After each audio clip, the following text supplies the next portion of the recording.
అయితే మనకు bank of Baroda నుంచి విడుదలైనటువంటి ఈ నోటిఫికేషన్ ద్వారా మొత్తం 2700 ఖాళీలు అయితే భర్తీ చేయనున్నారు.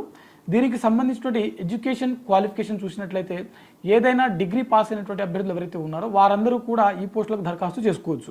అయితే ఇక్కడ అభ్యర్థులు గమనించవలసినటువంటి విషయం ఏంటంటే ఈ పోస్టులు కంప్లీట్గా అప్రెంటిస్ సంబంధించినటువంటి పోస్టులు. ఓకేనా, బ్యాంక్ ఆఫ్ బరోడాలో విడుదలైనటువంటి ఈ నోటిఫికేషన్ ఏదైతే ఉందో దీని ద్వారా మొత్తం 2700 అప్రెంటిస్ పోస్టులను అయితే భర్తీ చేయనున్నారు. ఓకేనా, అయితే వీటికి సంబంధించినటువంటి శాలరీస్ ఏ విధంగా ఉంటాయని చూసినట్లయితే మనకు పర్ మంత్ 15,000 రూపాయలు కనీస వేతనంగా మనకు చెల్లించడం జరుగుతుంది. అయితే ఈ పోస్టులకు సంబంధించినటువంటి ఏజ్ లిమిట్ చూసినట్లయితే అభ్యర్థులకు కనీసం 20 సంవత్సరాలు మ్యాక్సిమం 28 సంవత్సరాల వరకు వయసు ఉన్నటువంటి అభ్యర్థులు ఈ పోస్టులను దరఖాస్తు చేసుకోవచ్చు. ఓకేనా, అభ్యర్థులకు మినిమం 20 ఇయర్స్ నుంచి మ్యాక్సిమం 28 ఇయర్స్ వరకు ఏజ్ ఉన్నటువంటి అభ్యర్థులు ఎవరైతే ఉన్నారో వారందరూ కూడా ఈ పోస్టులకు దరఖాస్తు చేసుకోవచ్చు. ఎస్టీ, ఎస్సీ మరియు ఓబీసీకి చెందినటువంటి అభ్యర్థులు ఎవరైతే ఉన్నారో వారికి ప్రభుత్వ నిబంధనల ప్రకారం వయోసడలింపు అనేది మనకు వర్తిస్తుందన్నమాట. అయితే వీటికి సంబంధించినటువంటి దరఖాస్తు ప్రక్రియ మనకు bankofbaroda.bank.in అనే అఫీషియల్ వెబ్సైట్ ఏదైతే ఉందో దాని ద్వారా మీరు లాగిన్ అయ్యి వీటికి సంబంధించిన దరఖాస్తు ప్రక్రియ అనేది చేసుకోవచ్చు. మనకు దరఖాస్తు ప్రక్రియ వచ్చేసరికి నవంబర్ 11న మనకు వీటికి సంబంధించిన దరఖాస్తు ప్రక్రియ అనేది మొదలవడం జరిగింది.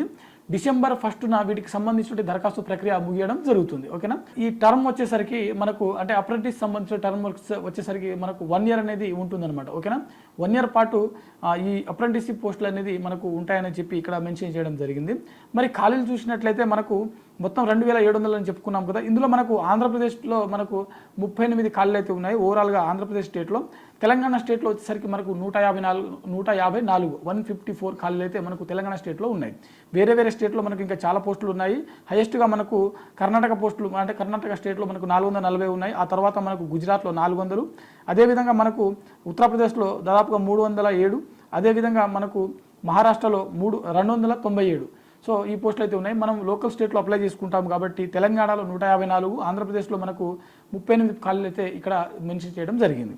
ఈ నోటిఫికేషన్ ద్వారా మనకు భర్తీ చేయనున్నటువంటి ఈ అప్రెంటిస్షిప్ పోస్టులు ఏదైతే ఉందో దీనికి సెలక్షన్ ప్రాసెస్ ఏ విధంగా ఉంటుంది అని చూసినట్లయితే ఒక టెస్ట్ అనేది కండక్ట్ చేయడం జరుగుతుంది. ఆ తర్వాత డాక్యుమెంట్ వెరిఫికేషన్ అనేది ఇవ్వడం జరుగుతుంది.